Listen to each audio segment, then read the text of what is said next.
Welcome to the Nerd Party. Let the filibustering begin. Welcome to Nerd Party.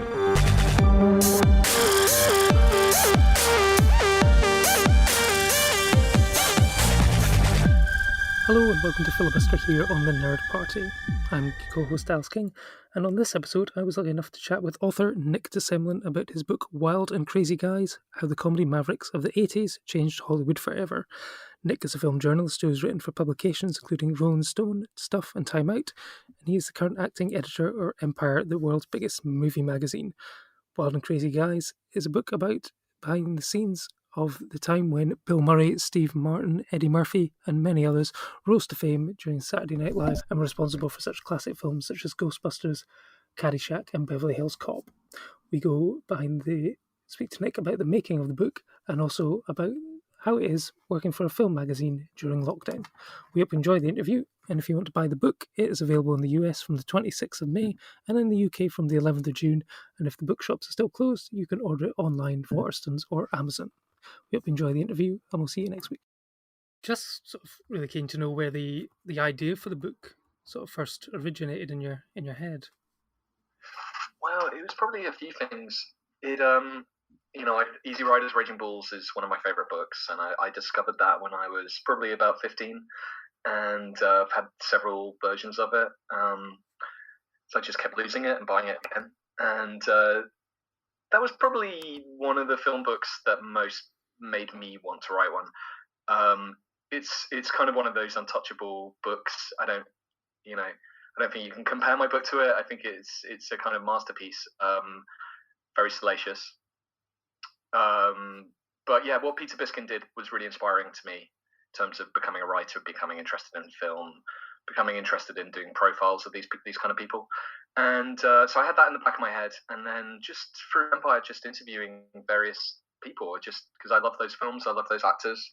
So, interviewing Dan Aykroyd a bunch of times, getting to go to Ghost Corps on the Sony lot and meeting Ivan Reitman, doing a Free Amigos reunion, meeting Rick Moranis, like kind of talking Rick Moranis into doing an interview, which was not that easy, but was amazing that he said yes. And then getting to meet Bill Murray in Cannes. So all of these experiences kind of happened and all added up. And at some point, I just thought, there's a book here and no one has written it. And I thought, I'm probably in as good a position to write it as anyone, kind of stringing together all of the stories. It's kind of funny because Steve Martin did his own book, Born Standing Up, which is brilliant. Yeah. But he stops. Just as he makes the jerk, he stops the book. And I got to interview him a while back, and I asked him, why haven't you done a sequel that's all about... Because I love all of the Steve Martin movies all the way from the 80s, and I wanted to read about them. So I said, why haven't you done a book about these? And he said, it would be boring. It would just be, I made a film, then I made another film. And I thought, I probably nodded and agreed at the time, but in my head I was like, no, that's definitely wrong. Like, I would read the hell out of that book, and I'm sure there are good stories, and there are. I think, stuff like Dirty Rotten Scoundrels, there's a great story behind that. Parenthood, Roxanne, all of them. So it just seemed like that was a book I would want to read. So that's why I decided to write it. Yeah, so that's quite interesting actually, because I always assumed that maybe you had the idea, so went to the publisher, pitched it, and then started to go about getting the interviews and stuff, but you'd already sort of had a wealth of material to sort of draw on already, was it? I've done the kind of the big ones, the comedians themselves, because they're pretty reclusive. They're pretty hard to get. I think if you went to Steve Martin or Bill Murray, if you managed to get in touch with him and said a book, I think he'd probably decline it. Eddie Murphy's obviously very hard. So I had I had the bedrock, but then I went out when the book started. When I decided to do it, I went out to directors, writers, actors who have worked with them, and kind of built up a lot of new material as well. So some of it is stuff I was drawing on. A lot of it's archived, because I think what I was trying to do was bring that period of history to life and include, things that Eddie Murphy said in the mid-'80s and try and build up a picture of what these situations were like, which, we're 30 years on or 40 years on, and a lot of people have forgotten that stuff. So when you really dive into the archives, you can find some amazing stuff. And so it was a combination of new and old stuff. Excellent. Yeah, in terms of like putting the book together, you've got the idea, you've got the material. How did you sort of go about sort of planning it out? Because it's quite interesting how you go introduce all the characters and stuff in the films. Did you have a clear idea of when you were going to do it, or was it kind of a bit like a puzzle piece trying to decide when to introduce each character? Because each of the comedians kind of has his own chapter, and it's about knowing when to bring them into the story, I guess. I always liked the idea, which Peter Biskin did in Easy Riders, of intertwining these characters, the narratives, so you can jump from one person to another. Because I always think when you read a standard autobiography, you're reading, someone's life, and it's very linear. You're going, he's at school, he's college or whatever, high school. He's famous, he's doing this, and then his decline. And I kind of like the freedom of just doing the middle part of these guys' lives and also jumping from character to character. So I kind of go chronologically. So in a sense, the structure was kind of decided. Obviously, you've got to start with Belushi because Animal House is the big one. Is the one that starts. I don't think a lot of these movies are made without Animal House. So that was always in my head as the starting point.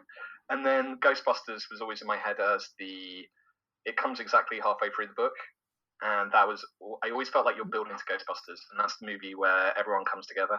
And I called the chapter Crossing the Streams. And so that's the movie where a lot of these guys collaborate and almost collaborate in the case of John Candy, but everyone's kind of Chevy Chase is in the music video. So even if they've got tiny role to play, everyone is involved, and Eddie Murphy turned it down. And then after that, you have the kind of the slow decline where they're still doing amazing stuff. But after Ghostbusters and Beverly Hills Cop, it's never quite as effervescent. But no, it was the challenge was figuring out the links between them, John Candy's at a party with Dan Aykroyd and has a drunken conversation, or Eddie Murphy, talks about Bill Murray, and that was the stuff where you had to do tons of research and just dig out any kind of link between these people. But yeah, structure. I mean, it was tricky, and I kind of had to change it as I went along. But it helped to always have Groundhog Day in my head as the final kind of masterpiece that these guys did, and then Ghostbusters in the middle. Yeah, because the Groundhog Day sort of section as well is, it's a film which I've watched, well, pretty much every year on Groundhog Day, sometimes even multiple times on the day. And I didn't know some of the stories about the sort of bad blood that was brewing between them, or the amazing story of the assistant who basically sort of managed to save the whole production with that story. I mean, do you want to tell how you managed to find that pearl in the... Yeah, well, I talked to a few people. I talked to a producer of the film, and I talked to the writer, Danny Rubin, and I talked to Stephen Tobolowsky. And so they told me about that. I kind of, it's a bit of a legend, that anyway, but they gave me some really great detail on it, first-hand detail. I really love all the stuff from Danny Rubin, the writer. He told me all the stuff about he and Bill Murray together, the two of them rewriting the scripts completely unauthorized, while Harold Ramis was already overseeing the building of the sets, and the studio had no idea this was going on. But he just told me about all these escapades he got in with Bill Murray. And again, it's while they're kind of wasting time, when he's trying to get the script done, Bill Murray's not in a rush. He's very laid back. And then they go and play a basketball game with Dan Aykroyd, and it's just all that little stuff is really nice. But yeah, that it helped to have a movie that's not only like a great film to end the book on, but just is one of those great behind the scenes stories as well, of just Bill Murray being incredibly genius, but just a nightmare. I mean, was there anything sort of in the course of the interviews that you were genuinely shocked at, or was completely new information that you sort of discovered on? I mean, there was lots that I discovered along the way. A lot of the details in the book were things that came out of first-hand interviews and going really deep into the archives and really digging up, old newspapers from the times and things that aren't generally well known. So I was discovering that stuff along the way as I went, which thank goodness, because you would get really bored writing a book. Otherwise, it takes years. And so if you're not having those little discoveries along the way, then it would be quite a dull process. But there was stuff like I don't know, it just jumped into my head. John Candy. I spoke to his business partner, Bob Crane, who told me that he witnessed the one time he saw John Candy lose his temper. In all the years he knew him, and that he kind of picked this guy up by the neck. His legs were pinwheeling, And I thought that was a really, it showed a different side to him, because he was the nicest man on earth. Even he had his limits, and the fact he was just angry that this guy had kind of thrown an insult at him or something, and he was just John Candy's not an aggressive guy, but he was just shocked by it, and that was the one time he snapped. But no, there was lots of stuff. The history of the Blues Brothers is an amazing story, and I got to have this 5-hour phone call with John Landis, at the end of which he berated me for not asking about the rest of his films. We'd spent 5 hours over 2 nights going through all of his comedies, and he was like, "What about American Werewolf?" And he's always a joy to talk to. But he told me some great stories about working with Eddie Murphy and who he fell out with. They got into a fist fight, and just some really nice detail from that. Yeah, well, you should have told me if you cast Eddie Murphy in American Werewolf in London, then it would have been on the list. So it would have been fine. I can see it. I mean, good werewolf. Yeah, because Landis is sort of probably the director who's got that sort of through line as well. Because I mean, on Netflix just today, I was actually rewatching Coming to America. I haven't seen that in years, but I just remember how great a film it was. And actually, there was several bits of it I was thinking, did Black Panther rip this off at times with the whole Zamunda thing and the training and stuff like that? I was like, okay. And then, it even sort of harking back to Trading Places and stuff like that. It was almost like you could almost see a lot of these films almost existing in the same sort of SNL sort of movie universe, like Clark Griswold and Ghostbusters. It feels like they could all be, they're sort of on the same orbits and stuff like that. So no, totally. I can absolutely imagine. It's like the Marvel Cinematic Universe, but with these guys. Can totally see them. I don't know what universe Nothing But Trouble is in. But yeah, Ghostbusters teaming up with Blues Brothers. That would have been a movie I'd have watched. Yeah, sort of a double take between Jake and Ray Stantz as well. So, yeah. I mean, you're just talking about the John Candy thing there. I mean, you've got a great sort of love and respect for all the actors in this. It's clear, but you're not sort of scared to sort of go into sort of the darker sides of their characters, and you talk about their highs but also their lows as well. How important was that to sort of bring that sort of balanced sort of view to the project? That was really important to me, and it was a real challenge all the way through. Was I just tried to be honest, and I have a lot of affection for all of these guys. I didn't go in trying to make a salacious book or a book that was kind of delving into their bad behavior and all that. I mean, there is bad behavior in the book. There kind of has to be, because you're just telling the story. But I didn't want it to be a hagiography either. I didn't want it to be, these guys are great, they're amazing films, because they did make classics and they became legends, all of them. But they also had low points, and they had dark times, and they made absolutely terrible films. I think all of them, it's fair to say, made absolutely terrible films. So I think to tell their story, you need to kind of follow them through good and bad. So what I tried to do with the book really was tell the emotional story of each character. So it wasn't just a making of this film, then of this film. I tried to tell the story of Chevy Chase. Where was he in 1982? How was he feeling? What had just happened to him? What was Eddie Murphy doing in 1990? And so that's where the research came in handy, because you can go right back, and luckily these guys gave great interviews, were totally candid, but you can really paint a picture of, and there's some interesting stuff that comes out of that. Like Steve Martin, you think he started off as the biggest one of all of them. He was this giant stand-up star, filling stadiums full of people with his comedy. That was before he even made a film. And you assume that he just then became a movie star and he just made all these classics. But actually, The Jerk, his first film, underperformed and was kind of, the critics didn't like it, and he was actually taking a lot of flack.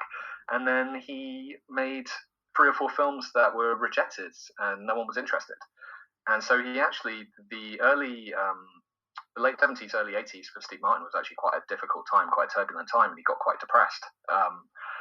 So I just wanted it to be an honest book, and I didn't want to go in with any kind of agenda, just to honestly portray where these guys were in their lives.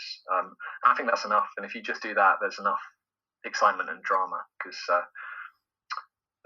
Chevy Chase was probably the hardest in terms of everyone I interviewed about Chevy Chase pretty much John Landis had some nice words to say about him, but a lot of people I interviewed are not fans of Chevy Chase. He's famously, legendarily truculent and difficult to work with, and so that comes across. But I also try to give him credit where he deserves credit, and he's an incredibly talented guy as well.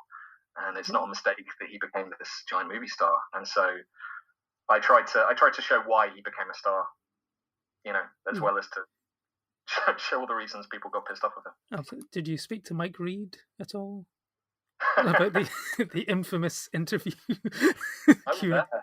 I went with Chris Hewitt and from Empire, and that was the night we will never forget. I was quite late on in the book at that point, and I went along partly because I just wanted to see Chevy Chase in conversation, partly to see if there's anything that would come out of it for the book, and there was nothing that came out of it for the book because it was one of the weirdest interviews. A lot of Mike Reed guitar action, but that's for a separate book. Okay. I mean, there you were talking about the sort of Steve Martin stuff, because I totally get that, because I learned a lot about him in this one, because I've worked in the library, I found a copy of his autobiography and I've read that. It's fantastic. But to me, so I grew up sort of child of the 80s. So I grew up, and like you say, I think I came to him with like the likes of Parenthood, Three Amigos, Father of the Bride and stuff like that. And yeah, it was hit after hit after hit. It's like, especially maybe over here in the UK, there wasn't the knowledge of the failures and stuff like that. And I guess the SNL thing wasn't really something that I was really knew about. And it was only sort of when YouTube came along that you could actually sort of go on and watch all these old clips and discover just how good sort of live comedians they were. I mean, what was it about these films that sort of drew you into them? Did you sort of fall in love with them in the 80s, and were there any particular ones that stood out for you? Well, I mean, some of them are the obvious ones, Ghostbusters and Ghostbusters 2, which in The Office at least, a sort of loan on my enthusiasm and ardor for Ghostbusters 2, but I genuinely think it's a great sequel. Anyway, I discovered Ghostbusters pretty early on. Planes, Trains, and Automobiles was one that I came across pretty early. What else? Dragnet. I don't think Dragnet is highly rated enough. It gets a lot of, nor at the time. I don't think many people have time for Dragnet, but I'm a huge fan of that film, and the rap that came out of it, the ill-advised rap, yes. Which I've got to speak to Dan Aykroyd and Tom Hanks about, and Tom Hanks remembers that rap. He is very good at that, isn't he? Because he remembers the big one as well. He knows it just all stores away somewhere in his head. That's incredible, honestly. I went along to the junket for Saving Mr. Banks, whenever that was, a few years back, and it was my first time interviewing Tom Hanks, and I was like, I'm asking about Dragnet, whatever happens. So I bring up the Dragnet rap out of nowhere. I don't know how many times he gets asked about it. Yeah, probably not that many. And he just reeled off a verse of the Dragnet rap, City of Crime, which is incredible. So that made my decade. And Blues Brothers. Blues Brothers was one of the first cinema experiences I remember. I was on holiday with my family in Greece, and we went to this outdoor amphitheater and saw Beetlejuice and Blues Brothers. I hate Beetlejuice. I don't know why. I hate it on a primordial level, like in my DNA. It's not even a kind of, I don't think it's funny. It creeps me out. I don't like it. But the Blues Brothers had the opposite effect on me, where I was pretty young. I must have been like 7 or 8, and I was too young to see Blues Brothers, that's for sure. But it was just so weird. But I think the thing that unifies all of these films, or most of them, is the bigness of them, just the ambition, the swagger, just the wildness of them. Blues Brothers is an insane film. It doesn't make any sense that it exists, but it does. And Ghostbusters is bizarre. Nothing like that had ever existed. And so I think as when I was growing up, just discovering these films, I just went back and back and back to them, because so much imagination, ambition, and then just these guys, just these very charming, likable guys in the middle of these crazy scenarios. Yeah, no, because I mean, for me, sort of growing up, it was like you say, Ghostbusters, and I mean, we can get onto Ghostbusters too. I think I agree with you. I think it is actually a great sequel. It's probably got, I mean, the Statue of Liberty sequence is probably one of the most iconic moments in Ghostbusters. It's probably a better finale than the original. and certain elements of that just seem to have stuck with me for some reason. It's like Peter McDonald's Janosch's. Whenever someone says "child," in my head I always hear the child, the Child. child. Yeah, for some reason that pronunciation has stuck with me my entire life, and it's just Super just creepy. moments. Yeah. Creepiest character in Ghostbusters, including every ghost, is Yeah. Janosch. But yeah, I mean, tell me if you agree with me on this. I firmly believe that Vigo is the scourge of Carpe Fear. Or whatever. He's a better villain than Gozer. I find. Obviously I love the original Ghostbusters, but I find the plot and the villain a slight weak link. Even though the Terror Dogs are genuinely terrifying and iconic, but all the stuff with Gozer and the Gatekeeper and stuff, it's so complex that I don't think it quite has the impact of a creepy ass demented painting that comes to life. I just love that. It's such a simple idea. Yeah, no, because when sort of Gozer does appear, she appears for like a minute and then decides to sort of disappear off and then become a Stay Puft Marshmallow Man. So, and it's like a ballet dancer instead of yeah, this genuinely terrifying guy with the voice of Max von Sydow. yeah, no, it's. I think I didn't realize that. I think it was years after watching it. I think that I found out it was Max von Sydow, and I was like, oh yeah, because I think that guy was like one of the goons in Die Hard, but that's about the only thing I've sort of seen him in and stuff like that. But I mean, it's the game is almost sort of scary with. I love the. Did you ever have the game Ghostbusters computer game where it had like a key and a lock that you had to that moved around the city and you had to try and stop them meeting up, and then that's when all hell breaks loose and stuff like that. But yeah, no, Ghostbusters 2 is very, very underrated, I think. But thank you for agreeing with me with that. I never hear anyone agree with me on that. I'm genuinely just have people in the office yell at me and call me an idiot, which is probably fair, but thank you for having my back. Yeah, and it's got a lot more sort of plot, I think, character development for Egon and whatever he spends his time doing with the slime and stuff like that. It's not when you watch some of these films back, I think, that you actually realize maybe how sort of adult and rude they were. I don't know if it's just because they were the versions I saw on TV, but I know sort of Goonies in particular, when I finally saw it in the cinema, there was a lot more swearing in it, and it's like the Ray having his dream with the ghost thing. It's like that's something I did not understand when I was a kid, but you watch it back and you're like, really? And it's just, I just had a message from one of my friends yesterday who has kids, and she said, "Does Ghostbusters really have a scene where Quid gets a blowjob from a ghost?" And I was like, "Afraid so." And she was like, "Oh, okay. I was going to show it to my son, but maybe not." And I was like, "Well, it's quite subtle. I think you probably get away with it." I didn't notice either for a long time. Yeah, no, because I mean, I think my personal favorite one is probably still Caddyshack. That's probably one which I think it might have sort of introduced me to a lot of them, and it has sort of, I think it's sort of one of my favorite sort of Chevy Chase performance and stuff like that, and the whole stuff with the gopher and whatever. It's just, but it is incredibly rude as well. But I think that's sort of peak for me. I mean, I guess you must have rewatched the films a lot for the book. Is there anything that's maybe sort of risen up in the pile, or anything that might have fallen down as maybe not as good as you remember? Blimey. I mean, I'll be honest with you, Caddyshack has never quite captured me the way some of the other ones have. I do enjoy its scruffiness and its feeling of, there are certain films that I covered in the book that were out of control, and you can tell they were out of control when you watch them. They've just got that sense of like, no one is supervising this. Like, there's no adult in the room, like behind the camera, or if there was, they passed out in the corner. But Caddyshack is definitely one of those films. Blues Brothers is one of those films. Even though Blues Brothers is kind of fascinating because it's got that kind of wild excess, but it also is very tightly controlled, and it feels like, to put on those action scenes, they needed to have their wits about them, and I'm sure they did with John Landis' case. Whereas Caddyshack is just shambolic. Like, it's not particularly good filmmaking. It's charming because of all the people in front of the camera, and it's charming because it's shambolic. But I don't know, films that have risen up the pile. I worked my way through John Candy's filmography and watched quite a lot of films for the first time that I hadn't seen. Summer Rental and Harry Crumb and stuff like that. I wouldn't say any of them made a massive impression on me, except for Only the Lonely. I don't know if you've seen that, but I don't have, no. It's a very sweet film with John Candy and Ali Sheedy, and it's one of the few John Candy films where the character is not all like fat jokes. It's not about his weight or anything. He's just this guy. He could be played by Tom Hanks, but it just happened to be John Candy. and it's just a really lovely, sweet film. So it was nice to discover films like that. There's a Chevy Chase one which is escaping me now, which is a similar thing. Not Modern Problems, definitely not Modern Problems. Probably the worst film I had to watch for the book.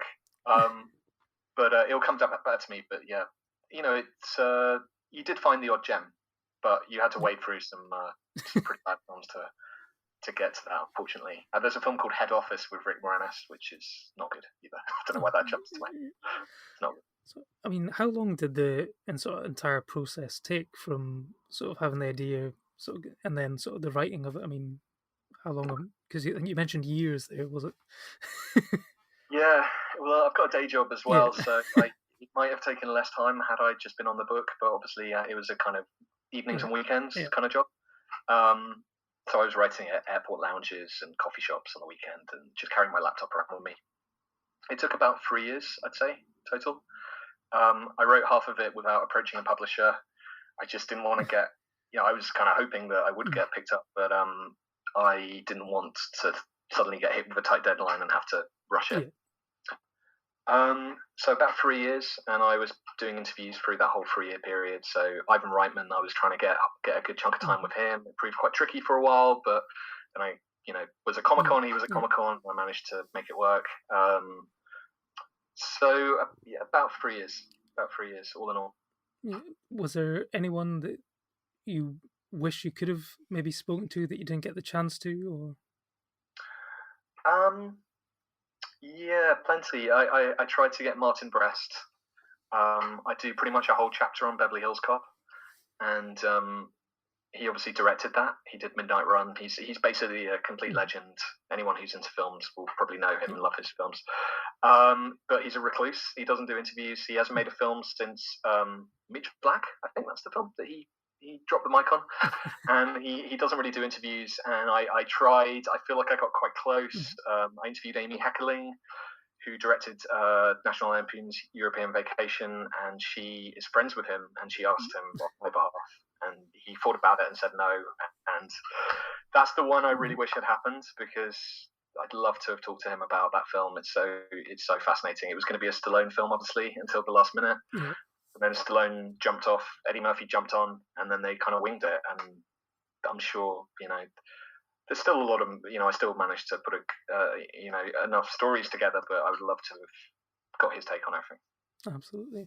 I mean, how did you find the process of writing the book compared to, like you say, your day job of Empire Magazine and sort of writing features and stuff like that? Is it a completely different style of writing, or is it just, did you just sort of, like you say, sort of type out your thoughts, write out the interviews, and then sort of, when the editor came on that all started to come together? Or? No, I mean, the book didn't change that much when I got an editor involved. He's a great editor, but the first half, it was more tidying it up. There was a bit more John Candy in the original version, and I snipped out some of the Candy stuff. It's just shaping it and sculpting it, keeping it at a good pace. No, it is different. It's definitely different. I think it helps to have done pieces before, but usually our articles are like 2,500 or 3,000 words. So to tell a long form story that's 100,000, and it's definitely more challenging. You have to really plan. You can't wing it. Not to say I wing it with features, but you can wing a feature a lot more than winging a book. Like, I didn't want to get halfway through the book and realize that, I've structured this completely wrong. Because obviously there's so many films covered, and some of them get a chapter and some of them get 2 sentences. You just can't. You have to really be ruthless about this. I haven't got time to get into this. There's obviously so much material you have to throw out. You just don't have. You just don't have the space or people's patience. So just the whole process of figuring out the structure and where you're intertwining, where your cut points, feeding some information in early that you're going to pay off 20,000 words later, like that kind of stuff. It's definitely a challenge, but fun. I really enjoy doing it. Yeah. So were there many babies that you had to kill? I think that's the phrase, isn't it? You have to kill your babies in this one. Was there anything that you were disappointed? Like you say, you had to cut out some of the John Candy stuff, but I believe you've gone back and is there new material in the paperback edition? Is there? there is some new material. It's funny because when the book came out just over a year ago, the film that quite a few people emailed me about and said, "Why didn't you cover this?" Was Quick Change, which is right, I don't know if you've seen that one, but it's Bill Murray directed it, and it's a good movie. It's a really good movie. It's this New York set kind of heist movie where Bill Murray robs a bank and dressed like a clown. And I really like it. It's just it didn't fit. I didn't fit. It was around the early 90s. I'd gone big on Scrooged. I was going to go big on Groundhog Day. It didn't make sense to do another big section on a Bill Murray film. So that one I had to throw out. I would have loved to have done a sizable piece on that. But like you said, I for the paperback, I have got to write some new material, and one of the sections of new material is basically an appreciation of some of the films that I didn't manage to get in, or rather films that I called it Wild and Crazy Gems, and it's basically films that are not great or not celebrated enough anyway, but have really good bits in it. So it's a celebration of really funny scenes or moments from underseen films. So like Strange Brew, which is a really great Rick Moranis, Dave Thomas film with Max von Sydow in. Another Max von Sydow connection, and Quick Change, and a bunch of others. So there were definitely films I would have liked to have put in that I came back to, which was nice just to get to write a bit about them. Yeah, and I guess it's good with something that you were covering just like the 80s, early 90s. So it's not like a situation where you were covering, like, say, the history of Ghostbusters and Ghostbusters 2, and then it goes to print, and then they announce that they're all actually going to come back for Ghostbusters Afterlife, and you're like, oh, come on. Yeah, that happened a lot. Yeah. So I also got to update the epilogue and add in Coming to America 2. Yeah. And of course, yes. And, Martin Scorsese's SCTV documentary, which still hasn't come out, but it's been talked about. I interviewed Scorsese last summer in his office, and I asked him about that because I had to, of course. Yeah. I said, "What's happening with your SCTV documentary?" He was like, "Oh, it's next door. We're stuck on it. Like, go have a look if you want." I kind of wanted to watch what he'd done, but yeah, he was halfway through doing it, so I don't know. That's going to come to Netflix at some point. But it's interesting that this period of comedy seems to be getting this weird kind of resurgence, and there are Little Shop of Horrors is getting remake as well, maybe with Chris Evans. Beverly Hills Cop 4, I think Netflix are going to do that. So this stuff is all kind of coming back again. Yeah, no, I mean, it was the Little Shop Horror things. I was like, do we need it? And then it was like Chris Evans, and you're like, oh, yeah, okay, well, I might give it a go. But and then because I think it was Will Smith on Gemini Man, he was on the set of Coming to America 2 or something. He posted a video on Twitter or something. It's like, I wonder if he'll turn up in a cameo. And I think was Wesley Snipes there as well. It's like that's one. Having seen it now, that I'd be interested to see going back and see what they do with that one. But I mean, sometimes sequels coming late is a bit unnecessary. I mean, is there anything you think in that sort of period that deserves a sequel or needs one that you'd like to see them revisit? Well, I would have liked to have seen a Dirty Rotten Scoundrels sequel rather than the Hustle. The Hustle, yeah. I haven't actually watched. I can't quite bring myself to watch it. But I would love to see those. I think there was an idea for a sequel at one point with Michael Caine and Steve Martin coming back and doing another kind of con, and that would have been great. Or maybe those two have teamed up and there's a third person conning them. Or I just think that's such a perfect film, and it's such a kind of elegant, well-written comedy, the type that they don't do so much anymore, because comedy these days seems to be mostly throw a bunch of funny people in a room and just do improv, and you can get some really good film comedies out of that. But Dirty Rotten Scoundrels, you don't feel like there's any improv really. Maybe Rupert the Monkey Boy, but it all feels so kind of streamlined and well crafted, and they sat down and they nailed that script before they went to the French Riviera and shot it. So I don't know. I'd love to see those guys back doing one last con. Coming to America, I'm excited about. Craig Brewer's directing it. He did a great job with Dolomite. So that was such an underrated film from I thought that was a fantastic film.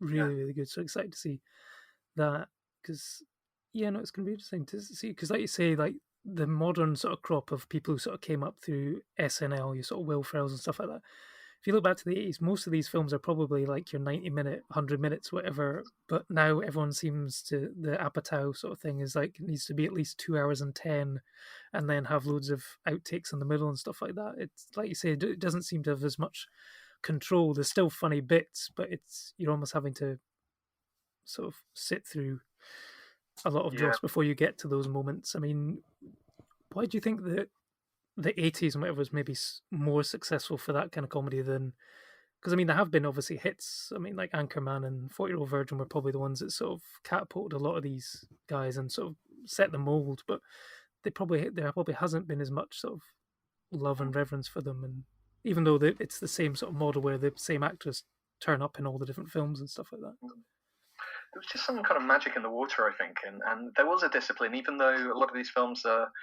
big budget, kind of excess. But you look at something like Three Amigos, and you've got some really funny wordplay, but then you'll cut to some great physical comedy. That I love that sequence where Steve Martin is manacled, chained up in the dungeon. And do you remember that? It keeps cutting to Steve Martin, and he's trying to get to the keys, and it's just like this perfect sequence of just silliness that you could watch. You know, it's almost like silent comedy. But these guys were masters of all different types of comedy. It wasn't just the throwing out funny lines. They were great at the physical comedy. They would do musical comedy. You know, Three Amigos, again, it's got that campfire song with the animals. It's just so kind of unexpected and weird, but just works so beautifully. And there's such a variety of different types of comedy. I mean, Steve Martin, out of all of these guys, was like the Renaissance man who could do everything. You know, you could do vaudeville tricks and magic tricks and physical comedy. You could do wordplay, everything. And I think that you don't really see so much of that these days with the comedians, the big comedy stars. You know, I love Seth Rogen, but I don't think he's got the Steve Martin brand of physical comedy. Just doesn't even attempt it really. So there's too much emphasis on swearing, not to sound like an old person, which I am. But you know, there's too much like standing around just saying fuck and shit and smoking joints, and it doesn't have the big high concepts. It doesn't have the going for brokenness of it, the ambition, you know, let's try this and see what happens. So I guess that's why I think that's why a lot of these films have endured, where comedies now, the studios don't really put the budget behind it either to really do something like Ghostbusters, or apart from the Ghostbusters sequels. I mean, I think it was last year, I think it might have been the Scorsese interview, but I think I saw a photo of you sort of in New York, sort of at sort of 30 Rock, and you said something really big and exciting is about to happen. Have you been to SNL, or was the big exciting thing the Scorsese interview that was coming up? I think no, I haven't been to SNL. I've tried, but I haven't been to SNL. I've come close. I had tickets to go with a friend once, and then something came up and I couldn't go. I'm gutted. I want to get to SNL more than anything. I think that was probably Scorsese, or I did go and interview De Niro as well. It might have been De Niro. I think that might have been the De Niro one. Not to name drop wildly, but that was like the most exciting thing, even though he asked me to close the blinds in his office, and it was like a scene out of one of these comedies. I was so inept at closing them, and De Niro was just standing there glaring at me. He was a nice guy. He was really nice in the end, but it was quite intimidating to start with. I don't recommend closing Venetian blinds where Robert De Niro watches. It's not a good experience. Important safety tip. Thanks, Egon. So, I mean, the Scorsese thing, I'm going to have to bring it up because, I mean, were you as shocked as anyone when a very minor quote in your Empire feature, which wasn't really even about anything at all, blew up as this thing of Marvel movies aren't cinema and all that sort of thing? Yes. Was I surprised? No, I wasn't in the least bit surprised. I knew what I had as soon as he said it. And I held on to that for a long time because we ran The Irishman stuff in a separate issue, and then we did a big Scorsese career piece. And no, I knew. I think I texted Terry, my editor, straight after coming out of the building, and just said, "Oh, he said this about Marvel." Oh my god! Like he's a forthright guy. I respect that. Like he's like Tarantino in that he's just gonna say what he thinks, and he doesn't really care. And you know, he doubled down on it. Like I was wondering when it came out and it blew up, and it started.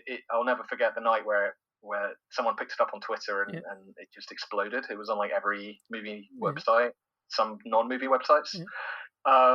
And I was just sitting there at home going, "Oh my god!" Like I thought it'd be big. I didn't think it would be that big. I didn't think it was gonna become like the line that everyone asks everyone else famous. Yes, every white male director over the age of 70, like Ken Loach, Clint Eastwood, or whatever, is asked, "What do you think of Marvel films?" It's like, really, is this where we've got to? And then like Downey Jr. releasing it was. I think he was on the Howard Stern show, and I was listening to Howard Stern asking Downey Jr. about it, and you're just going, "This is all because of some question." And honestly, it was an innocent question. I did, a lot of people when that came out were saying, "Oh, this is gutter journalism." Trying to get a rise out of someone. What else is he going to say? It's like, well, hang on. The question I asked was, trust me, I'm not good enough a journalist to plan any of that. Like, I did not. I asked him about the de-aging, and did he look at the Marvel films because they do de-aging in Marvel films? It seemed like an obvious question, and that's what he said. And I didn't even put everything he said into the piece. Like he expounded further. He said more negative stuff. But no, it was that was definitely an experience. That whole thing.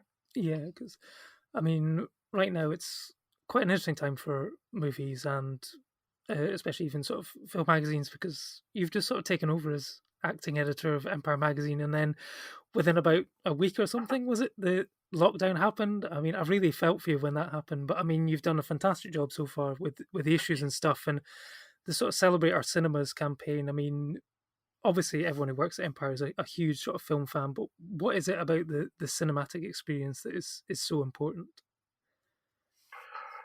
Oh, I'm missing the cinematic experience a lot. I'm missing specifically being in Picture House Central, which is my favorite place to be, pretty much. Well, it's anyone who's been in the cinema will know the answer to that. It's just magical. It's sitting there in a dark room with a bunch of strangers, all watching, some experience, whatever it is, up on a giant screen, and it's just this amazing, overwhelming escape, I guess, from everything. And it's sad that at this time where we need escape more than ever, that we can't have that experience. And no, I'm really missing it. But there's nothing quite like going and seeing just experiencing it on a giant screen. I don't know when it's going to be back. They're saying Tenet. Yeah, that seems to be the big question mark. Is Tenet still going to come out? I think it's July the 19th or 17th. So yeah, I hope it all kind of is made safe by then. It's going to be interesting because Christopher Nolan films are famously stressful. Like I remember seeing Dunkirk at the IMAX about 8 a.m. and it was one of the most stressful, but in a good way, experiences I've ever had. Of just getting bombarded by, planes strafing each other and all kinds of stuff.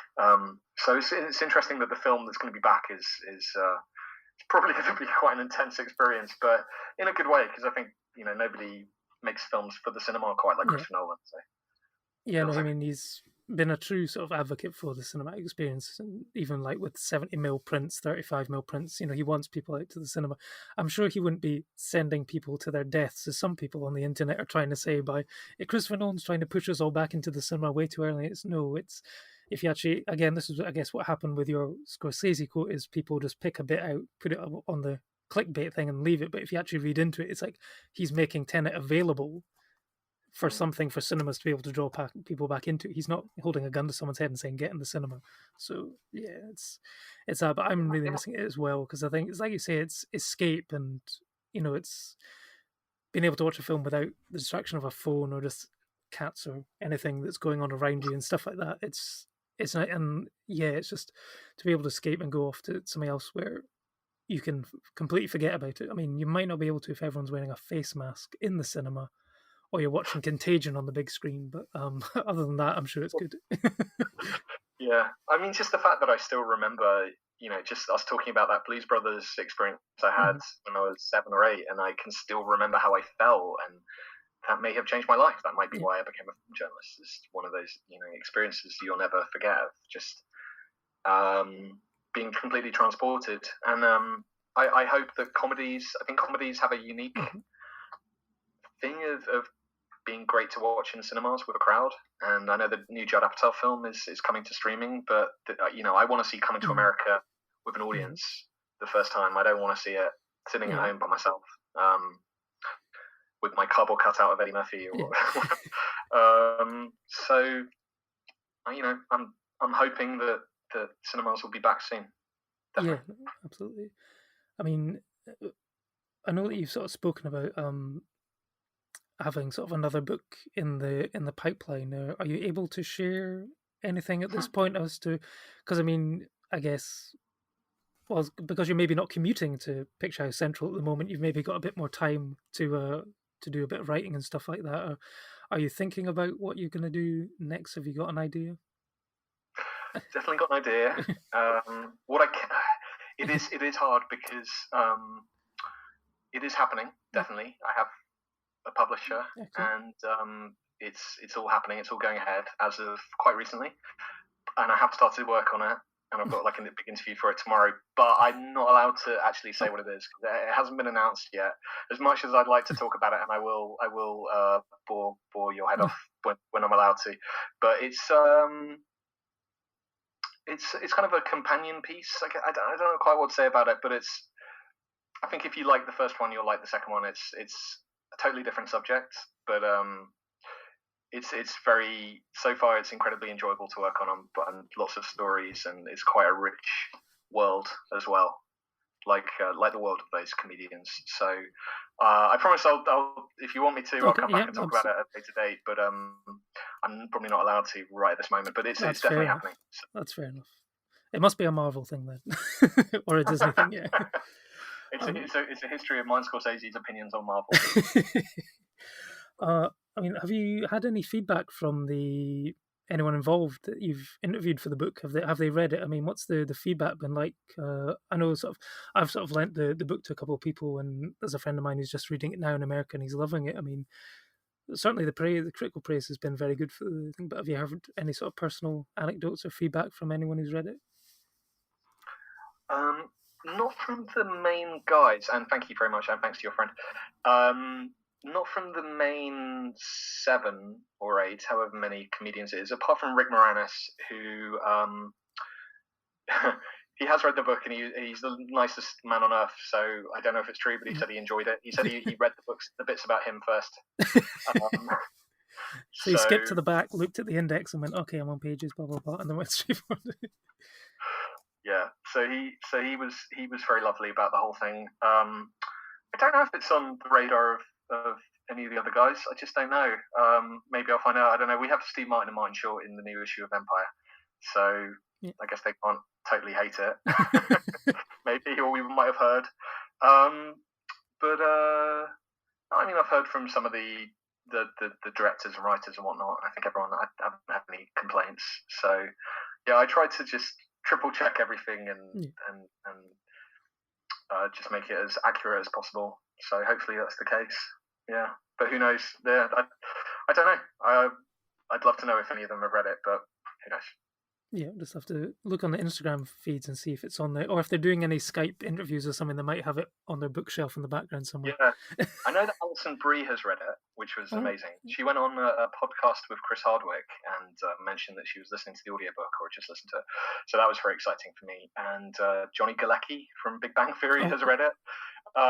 So there are some kind of people I respect very much who have read it, which is very gratifying. It's nice to have it out there. Yeah, because I imagine sort of like there's a lot of people in that sort of generation and age group who probably, similar to like me, sort of grew up watching these films, so are probably as interested as the rest of us who to sort of find out a bit more about the history of their favourite films and stuff like that. Yeah, I mean, one of the nice things has been hearing from people in the film industry. One of the writers of the Avatar sequels coming up, and a few other screenwriters and people who have been really nice about it, and that's nice because you're writing about their world. It's not my world as much as I read stuff and go on sets and things. It's an industry that they're in properly, so it's really nice to hear that they feel like you've kind of captured what it's like in that industry a little bit. So it's it's funny with books because you write for a magazine and you never really get direct feedback, and so it's nice, and I've got 1-star reviews as well. So you get a whole spectrum of every possible star thing. So you can't take any of it too seriously, but Yeah, that's If you've never had direct feedback from a reader of Empire magazine, you probably even haven't given a 5-star review for Attack of the Clones or a 1-star review for a DC movie, then, have you? exactly. Yeah. So I'm just sort of interested. You mentioned sort of Peter Biskind at the beginning there. I mean, what sort of other film writers are you a fan of, and that inspired you sort of into your early career and stuff? Yeah, I kind of voraciously read film books. I actually just, well, whether they're by famous people or whether they're more like the Easy Riders things where somebody's writing. I don't know. I can just reel off some of the titles of ones that occur to me. High Concept, which is all about Don Simpson. Now that is definitely on the salacious side. The Men Who Would Be King is a really good one, by an American writer whose name is blanking me, Nicole something, I think. I'll have to look that up, but that's an interesting book about DreamWorks. What else would I recommend? My mind has gone slightly blank. There's one called Hit and Run, which is about Peter Guber and John Peters, the kind of the famous producers. Basically anything where there's some slightly colourful characters and you're following them along on some wild ride where there's lots of money involved. And that's definitely what I kind of like reading about. Yeah, in terms of other stuff, I don't know. I've just ordered Val Kilmer's book. And I've just ordered completely jumped out of my head. I ordered something. I don't even know what I've ordered. Stop shopping. Yeah, it's something. Yeah, it's the lure of internet shopping these days to get stuff to get you through lockdown. I mean, is there anything in particular that you're watching at the moment that you might recommend? I started watching The Tiger King. I got about 3 episodes in. I stopped. I just didn't know if I needed that much Joe Exotic. Kind of felt like I got the gist. Yeah. It was all a bit scummy. I might go back to that. But what am I watching? I mean, I'm watching some strange stuff. I'm watching the Young Indiana Jones Chronicles. Oh, okay, that's Never seen them, and I love Indiana Jones, and so I thought I'd give it a go, and I'm quite enjoying it. It's they're incredibly long. Like every episode is 90 minutes, and totally unnecessary. But they could have been a tight 40. But they were made in the early 90s. George Lucas was throwing the cash at them. Yeah. So the production values are amazing, and the acting maybe a little bit less so, but no, I'm enjoying that. What else am I watching? I don't know, just a bunch of random stuff. Early Twilight Zone, 24. I'm revisiting 24. I think I've got a mate who's got all that on Apple iTunes or something. He's going through the entire back catalogue of 24 as well. So yeah, I'm watching the season with the killer virus, so that's not great. Yeah. Yeah. What about you? What are you watching? Oh, just bits and that. I'm sort of going through the A24 catalogue for the other podcasts that we do, so I'm sort of finishing that off at the moment. And then it's more sort of documentaries and stuff because my wife is not a Marvel fan. I tried to get her into it once, but she just didn't go for it. So it's trying to find stuff that we both can watch. We've got our both time, but then we've got alone time. So when I'm working my day job, I might have a screen with Netflix or something up on in the background as well. So. Got to compromise. Oh, I remember something I have been watching, which is good. I'm watching a Bud Bettiker box set. Oh, okay. Cool. Which, yeah, if you don't know who Bud Bettiker is, he's this. I think he's not talked about in the same breath as Sergio Leone or John Ford, but his films are great, and it's the Renown cycle he did with Randolph Scott. Just these really quite like calming. Just nice. They're all about an hour and 10 minutes, and they're these nice, neat little stories, beautifully shot out in the Wild West. I really recommend that box set. Excellent. Bud Bettiker and Randolph Scott. Excellent. Well, no, I'll definitely have to put that on my list to try and check out because it looks like lockdown will continue for a wee bit longer. Hopefully we'll all be back in the cinemas by 17th of July for Tenet, but if not, then at least sometime. But at least we'll have like Empire magazine and that to keep us going and giving us suggestions and stuff like that. I mean, it's just a sort of crazy time. I mean, it must have sort of thrown you all for a loop, but I mean, does the fact that you're all film fans, I mean, is it fine to sort of find other things and because I mean the cinema industry has had to adapt, I guess, from invention of 3D. It's always cyclical, and then you've got Netflix is coming in, so they're having to adapt, and now you're having to adapt to, because you've brought in the podcast over the last few years as well. So I mean you're certainly at the forefront, I think, for staying on top or starting trends at least. So, but you're probably like the cinema industry at the moment, maybe having to deal with it slightly earlier than you would have thought. Yeah, it's definitely challenging at the moment, but as well, despite all the difficulties, just having to be a bit more creative with how we're covering things and what we cover. And I don't know, it's a strange time. It's difficult because you obviously don't have as many new releases, and we can't go to screenings and this and that. But I don't know.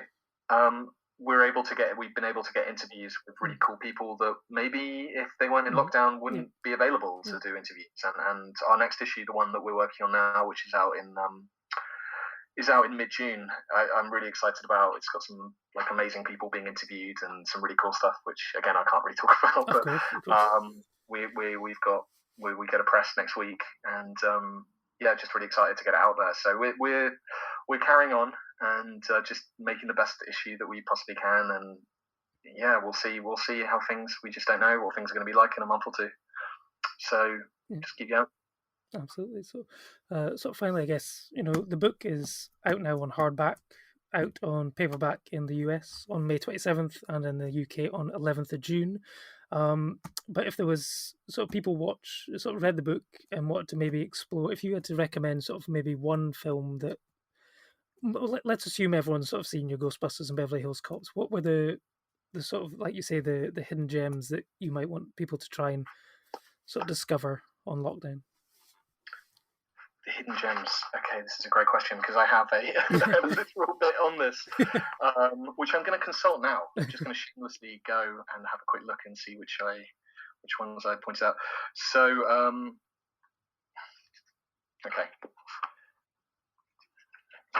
right. I'm going to recommend Strange Brew, which is I mentioned it earlier. It's Rick Moranis and Dave Thomas, and it's basically a kind of SCTV spin-off of the Mackenzie brothers, who are the two characters those guys played, who are very Canadian, ultra Canadian, and love beer. And they basically, the film that those guys wrote was basically Hamlet, but with a lot more beer and stupidity, and that's really fun. And it's got Max von Sydow just in probably the silliest film he's ever been in. It's definitely not The Seventh Seal. So that's a good one to look out for. Boomerang is a really good Eddie Murphy one, which I'm going to recommend. It's early 90s rom-com, and it's all about his kind of advertising executive who is, a bit of a Lothario, and he gets himself in over his head, and it's got some really, really lovely little performances in it. Really recommend that. And just going back to Steve Martin, I'm going to recommend The Lonely Guy, which I don't think anyone has seen.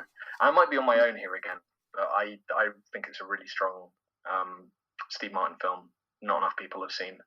It's got some really inspired sight gags in it, and he just plays this total loser who's just trying to get a date, and it's really, really funny.